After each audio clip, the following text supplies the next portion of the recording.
الحمدللہ رب العالمین والصلاة والسلام علی محمد الامین فاعوذ باللہ من الشیطان الرجیم بسم اللہ الرحمن الرحیم۔ خواتین و حضرات، ہم سورہ انفال کی آیت 42 سے درس کی ابتدا کر رہے ہیں۔ اس سے پیچھے اللہ تعالیٰ نے یہ بات واضح کر دی کہ اب آخری مرحلہ آ گیا ہے، لہٰذا اس جزیرہ نما عرب میں اللہ تعالیٰ کا فیصلہ یہ ہے کہ اس پرسیکیوشن کا بھی خاتمہ کر دیا جائے، جس کے تحت زیر دستوں اور غلاموں اور کمزوروں پر ستم کر کے انہیں ایمان لانے سے روکا جا رہا ہے۔ اور اس کے ساتھ یہ سرزمین چونکہ اللہ تعالیٰ نے اپنے لیے خاص کی ہوئی ہے، اس میں اس کا حرم ہے، لہٰذا یہاں اب ہر دوسرے دین کی بالادستی بھی ختم کر دی جائے۔ یہ قتال کی وہ غایت ہے جو پیچھے بیان ہوئی، اور اس کے لحاظ سے صحابہ کرام سے یہ کہا گیا کہ اس اقدام کا وقت آ گیا ہے، اللہ تعالیٰ یہ معاملہ تمہارے ہاتھوں سے پورا کرائے گا، اب تمہیں اس کے لیے تیار ہو جانا ہے۔ یہ موقع ہے جس پر پھر اللہ تعالیٰ اب یہ بیان فرما رہے ہیں کہ میری اس سے پہلے نصرت کی شانیں کیسے نمودار ہوئی ہیں۔ ظاہر ہے کہ ایک بڑا مقصد ہے، یہ آسان نہیں ہے۔ جزیرہ نما عرب میں مختلف قبائل ہیں، قریش کی طاقت بھی پوری طرح ابھی ختم نہیں ہوئی، اس میں ایک چھوٹی سی جماعت جس کو چند 100 کلومیٹر میں تھوڑا سا اقتدار حاصل ہے، ایک چھوٹی سی جماعت اس کے لیے اٹھا کھڑی کی جائے کہ وہ اس پوری سرزمین میں دین کا غلبہ بھی قائم کر دے گی، اور پرسیکیوشن یا مذہبی جبر جس طرح سے روا رکھا جا رہا ہے اس کو بھی انجام تک پہنچا دے گی۔ ایک بڑی ذمہ داری، ایک بہت غیر معمولی نوعیت کا فریضہ ہے جو ان پر عائد کیا گیا۔ یہ بتایا جا رہا ہے کہ اس سے پہلے جو بدر کا معرکہ ہوا ہے اس میں اللہ تعالیٰ نے کس طرح سے اپنے فیصلے کو نافذ کیا، تمہاری مدد کس طرح سے کی، ایسے حالات کس طرح پیدا کیے کہ معرکہ ہو کر رہا، اور پھر وہ معرکہ اللہ کی فرقان بن گیا، اللہ کی آیت بن گیا، وہ لوگوں کے لیے ایک حجت بن گیا۔ اس معرکے نے بتا دیا کہ اللہ تعالیٰ کی معیت اس کے رسول اور رسول کے ساتھیوں کو حاصل ہے۔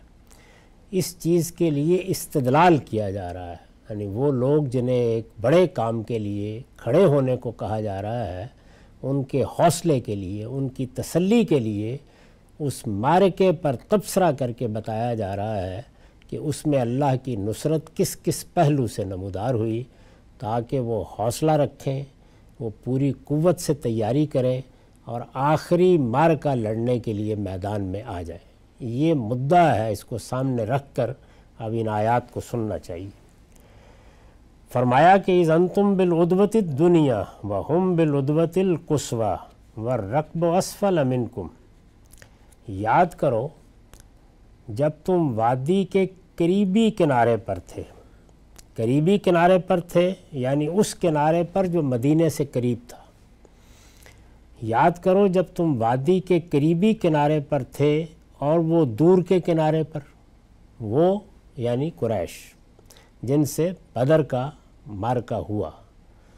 تو یہ بتایا ہے کہ ذرا اس منظر کو نگاہ میں لاؤ کہ تم مدینے کے پاس تھے، وادی کے قریبی کنارے پر تھے، اور وہ اسی وادی کے جس میں یہ یثرب کا شہر واقع ہے دور کے کنارے تک پہنچے ہوئے تھے۔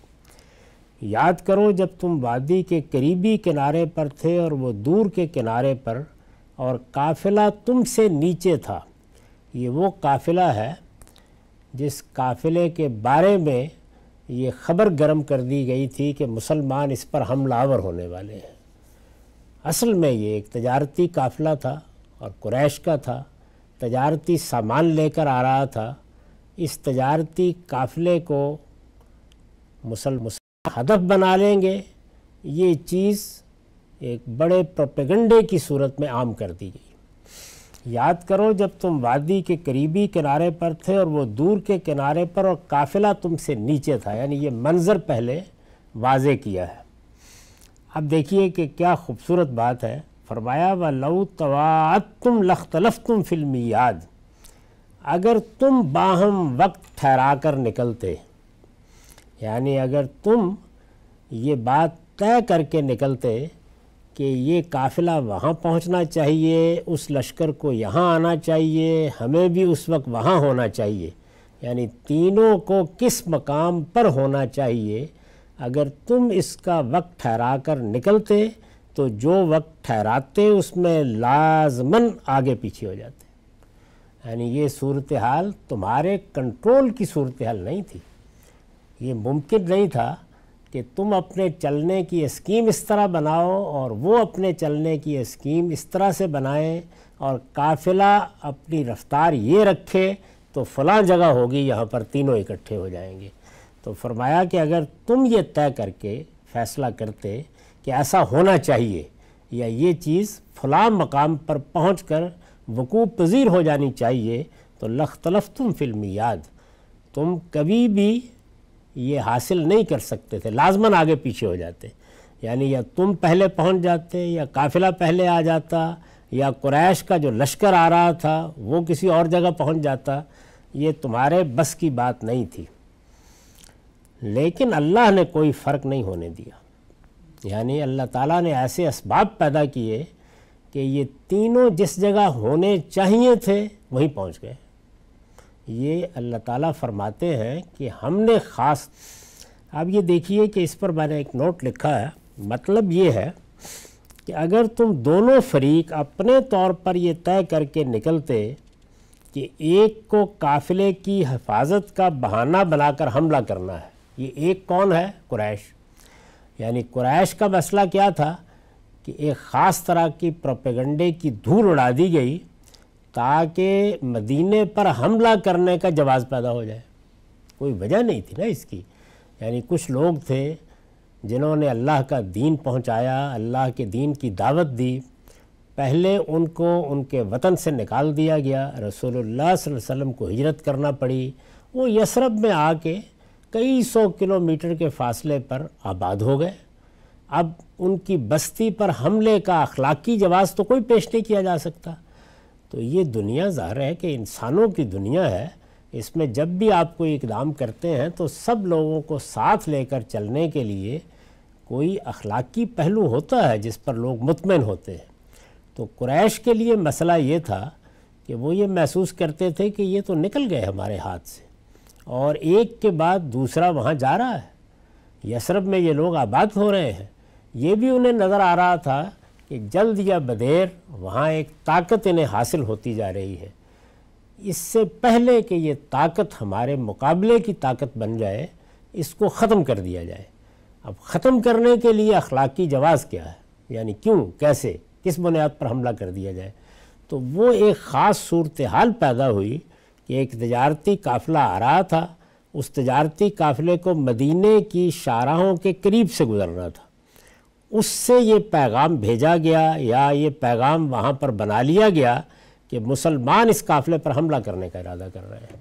تو اب ایک تجارتی قافلہ جس کے پاس کوئی اس طرح اسلحہ نہیں ہوتا تھا، وہ لڑنے کے لیے نہیں نکلے تھے، جب آپ یہ پروپیگنڈا کریں گے کہ اس قافلے پر مسلمان حملہ آور ہونے جا رہے ہیں، تو اس قافلے میں کسی کے بھائی ہیں، کسی کے بیٹے ہیں، اس میں مال تجارت ہے، گویا جان اور مال دونوں کے پہلوؤں سے آپ کے اس رد عمل میں اخلاقی قوت پیدا ہو جائے گی۔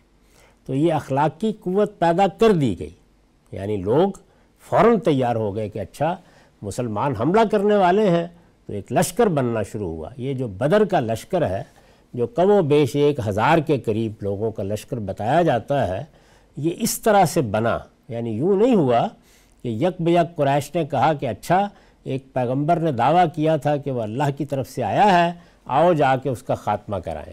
اس کے لیے یہ جواز بنایا گیا، یہ جواز پیدا کیا گیا، اور یہ اس قافلے کی وجہ سے پیدا ہوا۔ اب اگر فرض کیجئے کہ وہ قافلہ مدینے کے پاس سے صحیح سالم گزر کے آگے بڑھ جاتا، یعنی خطرے کی جگہ سے آگے چلا جاتا، تو قریش کا اخلاقی جواز ختم ہو جاتا، اور اخلاقی جواز جیسے ہی ختم ہوتا تو نتیجہ کیا نکلتا؟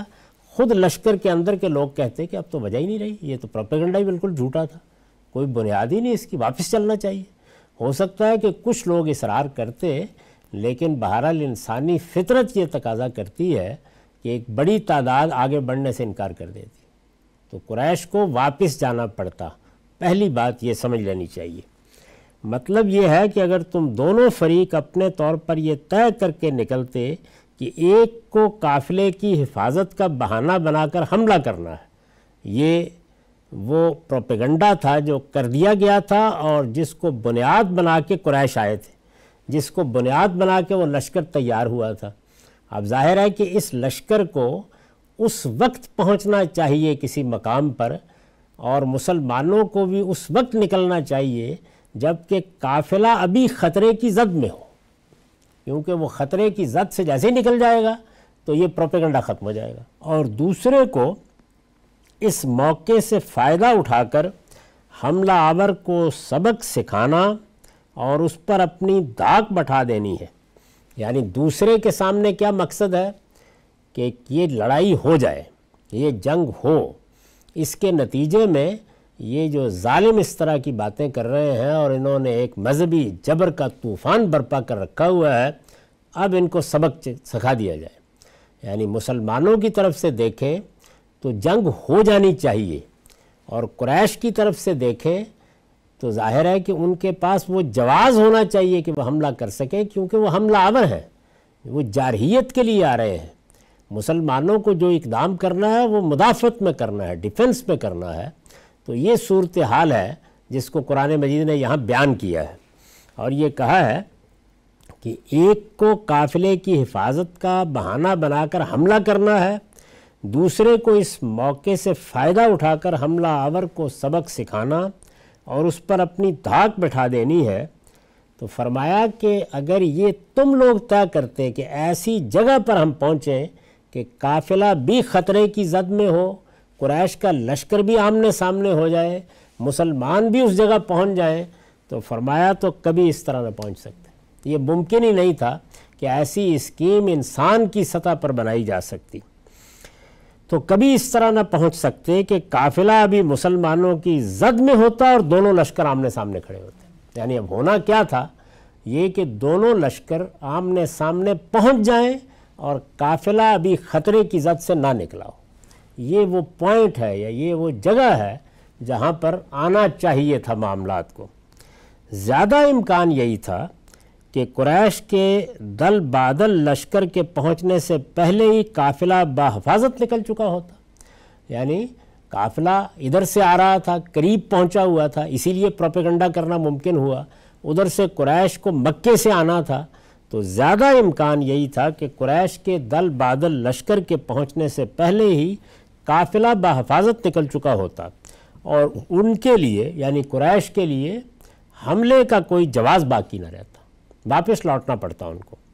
چنانچہ ان کے اندر کے لوگ ہی اصرار کرتے کہ ہم جس اندیشے سے نکلے تھے وہ غلط ثابت ہوا، اب حملہ کرنے کی کوئی وجہ نہیں ہے، اور وہ مجبور ہو جاتے کہ سب تیاریوں کے باوجود جنگ کیے بغیر ہی مکہ لوٹ جائے۔ یہ تھا وہ نتیجہ جو اگر وہ اسکیم روبہ عمل نہ ہوتی تو لازماً نکل آتا، یعنی قریش کو واپس جانا پڑتا، یہ مارکا نہ ہو سکتا، جو اس کے نتائج نکلے وہ سامنے نہ آتے۔ اس کو اس شاندار جملے میں بیان کیا ہے، وَلَوْ تَوَاعَدْتُمْ لَاخْتَلَفْتُمْ فِي الْمِيعَادِ، اگر تم باہم وقت ٹھہرا کر نکلتے تو جو وقت ٹھہراتے اس میں لازماً آگے پیچھے ہو جاتے، لیکن اللہ نے کوئی فرق نہیں ہونے دیا۔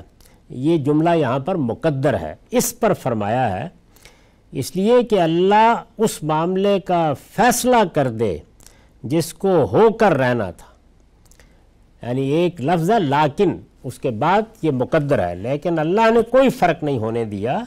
کیوں؟ لِيَقْضِيَ اللَّهُ أَمْرًا كَانَ مَفْعُولًا، تاکہ اللہ اس معاملے کا فیصلہ کر دے، اس لیے کہ اللہ اس معاملے کا فیصلہ کر دے جس کو ہو کر رہنا تھا۔ یعنی وہ کیا معاملہ تھا؟ وہ یہ تھا کہ یہ جنگ ہو، اس کے نتیجے میں قریش کی پوری قیادت اللہ تعالیٰ کے عذاب کی زد میں آئے، اور قریش چونکہ یہ کہتے ہوئے آ رہے ہیں کہ اس جنگ کی فتح فیصلہ کرے گی کہ کون حق پر ہے، تو یہ اللہ کی نشانی نمودار ہو جائے، یہ ہونا تھا، یہ کرنا تھا۔ تو اللہ تعالیٰ نے ایسے اسباب پیدا کیے کہ قافلہ بھی زد میں رہا، مسلمان بھی تیار ہو کے اس جگہ پر پہنچ گئے۔ قریش نہیں کہ اللہ سمیع و علیم ہے۔ اس میں یہ جو فرمایا کہ ہلکہ اور حیا، اس پر میں نے لکھا ہے کہ آیت میں ہلکہ اور حیا کے ساتھ، ہلکہ یعنی ہلاک ہونا ہے، حیا یعنی زندگی حاصل کرنی ہے۔ آیت میں ہلکہ اور حیا کے ساتھ ان آیا ہے، یعنی ہلکہ ام بینہ، یحییٰ ام حیا ام بینہ، یہ جو الفاظ آئے ہیں آیت میں ہلکہ اور حیا کے ساتھ ان آیا ہے، یہ منبع و مصدر کے مفہوم پر دلالت کے لیے ہے۔ یعنی گویا وہ حجت دیکھے اور اس کے بعد اس حجت کے ذریعے سے جو حقائق نکلیں سامنے آئیں وہ واضح کر دیں کہ پیغمبر کی دعوت حق ہے، اس کو بیان کرنا ہے۔ یہ منبع و مصدر کے مفہوم پر دلالت کے لیے ہے۔ عربی زبان میں یہ اس مفہوم کے لیے بھی آتا ہے۔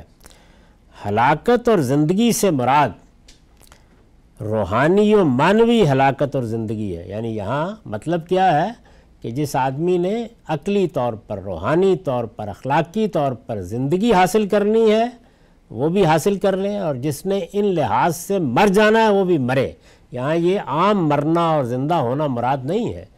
مطلب یہ ہے کہ جس کسی نے کفر اختیار کرنا ہے، انکار پر جمنا ہے، جہود اختیار کرنا ہے، وہ بھی دلیل کی بنیاد پر کرے اور اس طرح سے ایمان کی زندگی سے محروم ہو جائے، اور جس نے ایمان کی زندگی پانی ہے وہ بھی دلیل کی بنیاد پر، حجت کی بنیاد پر اس کو پائے۔ ہلاکت اور زندگی سے مراد روحانی و معنوی ہلاکت اور زندگی ہے، اور حجت یا بینہ سے اس فرقان کی طرف اشارہ مقصود ہے۔ یہ جو بینہ کا لفظ استعمال کیا ہے عربی میں، تو اس سے اس فرقان یعنی وہ چیز جو حق اور باطل کو الگ الگ کر دے، ہر چیز کو واضح کر دے، اس فرقان کی طرف اشارہ مقصود ہے جو غزوہ بدر کے موقع پر ظاہر ہوا، اور جس نے حق کا حق ہونا اور باطل کا باطل ہونا ہر سلیم الطبع انسان پر واضح کر دیا۔ یعنی یہ بدر کا معرکہ گویا اللہ کی ایک بہت بڑی نشانی تھی جو اس وقت لوگوں کے سامنے ظاہر ہوئی، اور جو کچھ قریش نے کہا تھا کہ یہ نشانی فیصلہ کرے گی کہ حق پر کون ہے اور باطل پر کون، وہ بالکل اسی طریقے سے فیصلہ کن ہو گئی۔ تو اس لیے بدر کو قرآن یوم الفرقان کہتا ہے، فیصلے کا دن۔ یہ اس کا ذکر ہو رہا ہے کہ ہم نے اس کے لیے کیا اہتمام کیا، یعنی جنگ ہو جائے، اس میں قافلہ چلا ہے، قافلے کو وہاں تک پہنچا دیا، قریش کا لشکر بھی سامنے آمنے آ گیا، مسلمان بھی نکل کر سامنے آ گیا۔ یعنی نہ ان کے لیے واپسی کا امکان رہا، نہ ان کے لیے واپسی کا امکان رہا، اور جنگ کا میدان آخری درجے میں گرم ہو گیا۔ تو ارشاد فرمایا کہ یہ سب ہم نے اس لیے کیا تاکہ جس کو ہلاک ہونا ہے وہ حجت دیکھ کر ہلاک ہو، اور جسے زندگی حاصل کرنی ہے وہ حجت دیکھ کر زندگی حاصل کرے۔ اور اس میں تو کوئی شبہ ہی نہیں کہ اللہ سمیع و علیم ہے۔ یہ کیوں فرمایا؟ یعنی کیا وجہ ہے کہ یہاں ان صفات کا حوالہ دیا؟ اس پر میں نے لکھا ہے صفات الہی کا یہ حوالہ، یہ اللہ کی صفات ہے نا، سمیع علیم، صفات الہی کا یہ حوالہ اس پوری اسکیم کے تعلق سے آیا ہے جو اوپر بیان ہوئی ہے۔ اوپر ایک پوری اسکیم بیان ہوئی ہے کہ اس طرح ہم نے یہ منظر پیدا کر دیا، تم یہاں سے نکلے، وہ وہاں سے نکلے، قافلہ اس طرح چلا آ رہا تھا، تم سب اگر طے کرتے کہ یہ فلاں جگہ پر پہنچے جبکہ قافلہ ابھی خطرے کی زد سے باہر نہ نکلا ہو تو یہ تمہارے لیے ممکن نہیں تھا، ہم نے یہ کر دیا۔ اور جب یہ فرمایا کر دیا تو آخر میں یہ کہا کہ اس میں کوئی شبہ ہی نہیں ہے کہ اللہ سمیع و علیم ہے۔ صفات الہی کا یہ حوالہ اس پوری اسکیم کے تعلق سے آیا ہے جو اوپر بیان ہوئی ہے۔ استاذ امام لکھتے ہیں مطلب یہ ہے کہ کہاں تم یثرب میں بیٹھے ہوئے، کہاں قریش جو سینکڑوں میل کے فاصلے پر ابھی ایک پروپیگنڈے کے طوفان کی زد میں ہیں. وہ پروپیگنڈا کیا گیا ہے، وہ کرایا گیا ہے، ظاہر ہے کہ بہت دور بیٹھے ہوئے ہیں. اور کہاں قافلہ، یعنی وہ تو دور کے علاقوں سے آ رہا ہے، وہاں سے گزرنا ہے. لیکن اللہ تعالیٰ نے سب کے بھید معلوم کر لیے، سب کی سرگوشیاں سن لیں، یعنی کیا سازش ہو رہی تھی، کیا چیزیں کہی جا رہی تھیں، اور سب کے ارادے تاڑ لیے، اور پھر سب کو اس طرح جمع کر کے وہ بات پوری کر کے دکھا دی جو اس نے طے کر لی. یعنی جو فیصلہ کر لیا تھا کہ یہ فلاں مقام پر پہنچیں گے اور اس کے نتیجے میں جنگ ہو کر رہے گی اور جنگ ہو جانی چاہیے، جو فیصلہ کیا گیا تھا وہ سب کا سب اللہ کی اسکیم کے مطابق اسی منظر میں تبدیل ہو گیا. اور پھر سب کو اس طرح جمع کر کے وہ بات پوری کر کے دکھا دی جو اس نے طے کر لی تھی، اس لیے کہ وہ سمیع و علیم ہے. یعنی وہ سن بھی رہا تھا اور ہر چیز اس کے علم میں تھی. تو اس کا نتیجہ کیا نکلا؟ اس کا نتیجہ یہ نکلا کہ جو چیزیں تم نہیں سن رہے تھے وہ اس نے سن لی، جن چیزوں کو تم نہیں جانتے تھے وہ ان کو جانتا تھا. تو اس نے اپنے اس علم کی بنیاد پر یہ ساری اسکیم اس طرح برپا کر ڈالی. تو ارشاد فرمایا کہ یہ تھا وہ مقصد جس کے لیے یہ سب کچھ ہوا. اس کو بیان کرنے کے بعد اب یہ کہا ہے کہ صرف اتنا ہی نہیں ہوا تھا. میں عرض کر چکا کہ یہ ساری بات کس سیاق میں ہو رہی ہے کہ تمہیں اب ہدایت کی جا رہی ہے کہ تیاری کرو، اس پورے جزیرہ نما عرب میں پرسیکیوشن اور مذہبی جبر کا خاتمہ کر دینا ہے. اور یہ کسی واز سے نہیں ہونا، اس کے لیے حملہ آور ہونا ہے، اس کے لیے قریش کی طاقت کو توڑ دینا ہے، اس کے لیے آگے بڑھ کر جو زیر دست ہیں ان کو بالادستوں کے مقابل میں بالادست بنا دینا ہے. اور یہ کہ یہاں پر اللہ کے دین کے سوا کوئی اور دین نہیں ہوگا. تو یہ اتنا بڑا معاملہ ہدف کی حیثیت سے، غائب کی حیثیت سے سامنے رکھ کر جب حکم دیا تو اب لوگوں کے حوصلے کے لیے انہیں بتایا جا رہا ہے کہ ذرا دیکھو پیچھے نگاہ ڈال کے، یہ ابھی بدر کا مارکا ہوا ہے، اس میں ہم نے کیا کیا کیا ہے، کیا شانیں دکھائی ہیں. تو پہلی بات یہ کہی. اس کے بعد دیکھیے مزید فرمایا، اس یریکہم اللہ فی منامک قلیلا، فرمایا کہ یاد کرو اے پیغمبر جب اللہ تمہارے خواب میں ان کو تھوڑا دکھا رہا تھا. یعنی رسول اللہ صلی اللہ علیہ وسلم کو خواب دکھایا گیا. قریش کا لشکر کوئی 1000 کے قریب تھا، بڑا لشکر تھا اس وقت کے حالات کے لحاظ سے دیکھا جائے. اس کو بہت معمولی سا دکھایا گیا خواب میں. اللہ تعالیٰ کہتے ہیں کہ یاد کرو اے پیغمبر جب اللہ تمہارے خواب میں ان کو بہت تھوڑا دکھا رہا تھا. یہ جو فرمایا بہت تھوڑا دکھا رہا تھا، تو اس میں کیا پہلو ہے اس پر نوٹ ہے. رویا میں چیزیں بعض اوقات ان کی معنوی حقیقت کے اعتبار سے دکھائی جاتی ہیں. یعنی خواب اور رویا میں کبھی تو ایسا ہوتا ہے کہ واقعہ دکھا دیا جاتا ہے، جیسے رسالت پاک صلی اللہ علیہ وسلم کا رویا نقل ہوا ہے کہ یہ دکھایا گیا کہ مسلمان احرام باندھے ہوئے جا رہے ہیں اور عمرہ کیا ہے انہوں نے، اور وہ مسجد حرام میں داخل بھی ہو گئے ہیں، اور وہاں محلقین رؤوسہم و مقصرین، سر منڈوا رہے ہیں یا بال کتروا رہے ہیں.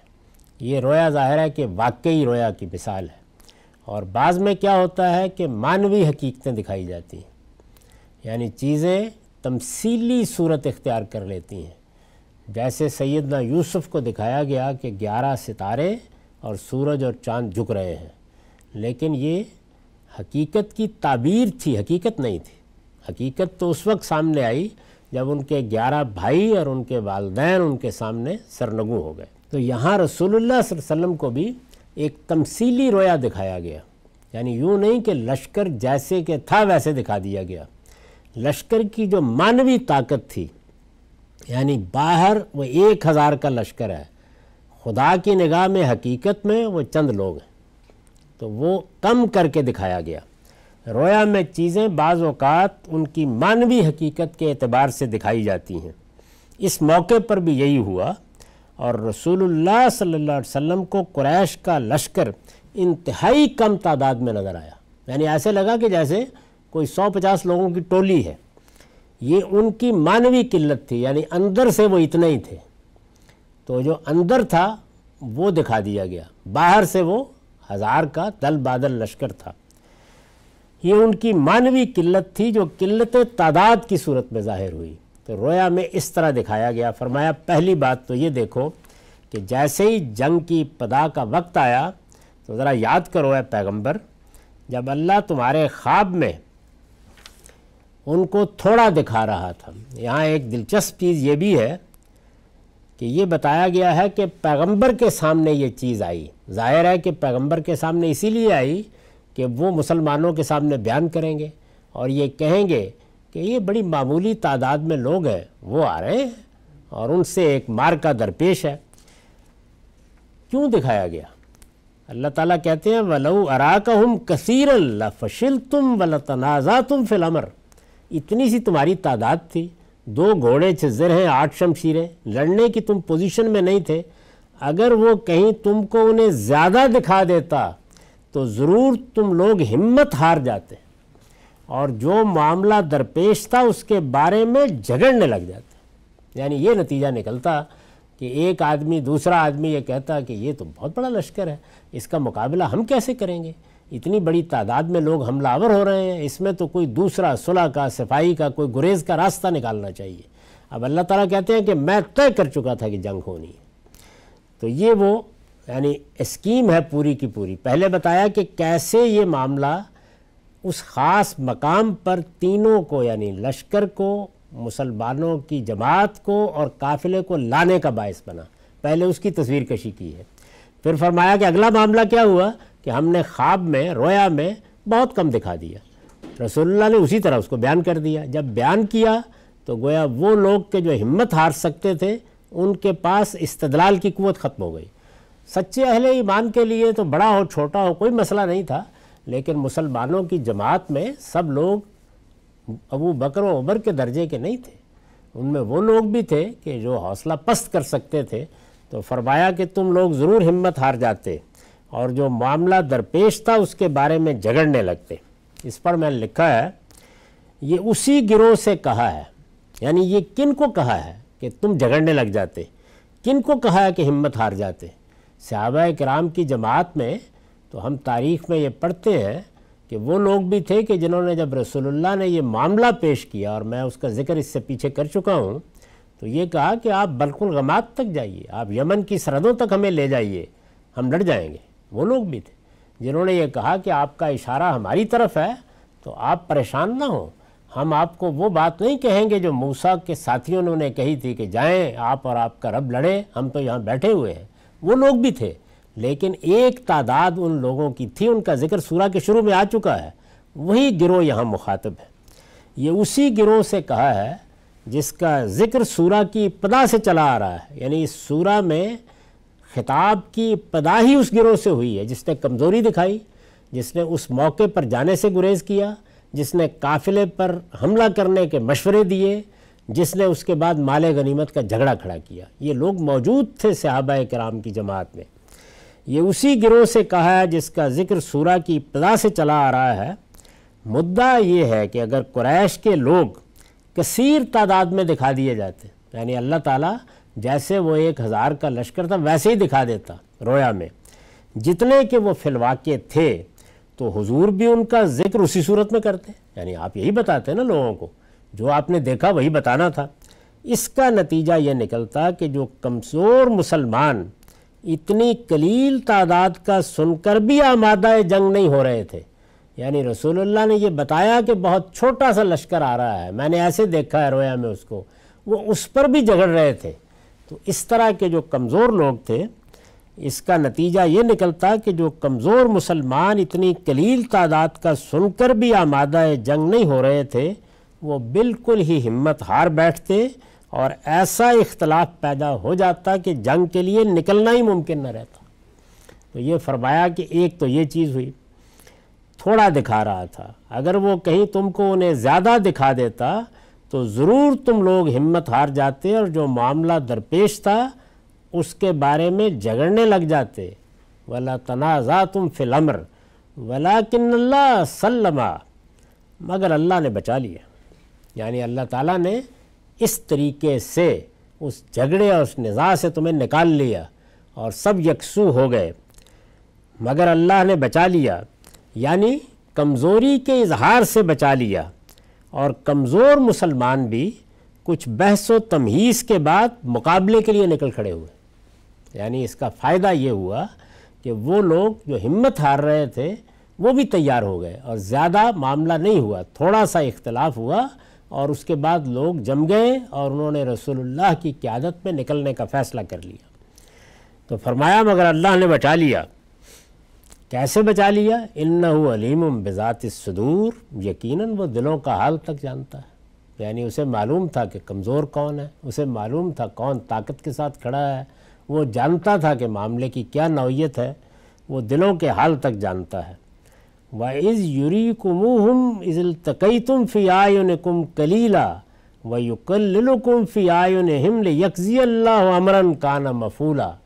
فرمایا پھر یہی نہیں، آگے دیکھو اور یاد کرو جب تمہاری مٹ بھیڑ کے وقت وہ تم لوگوں کی نگاہوں میں انہیں کم کر کے دکھا رہا تھا۔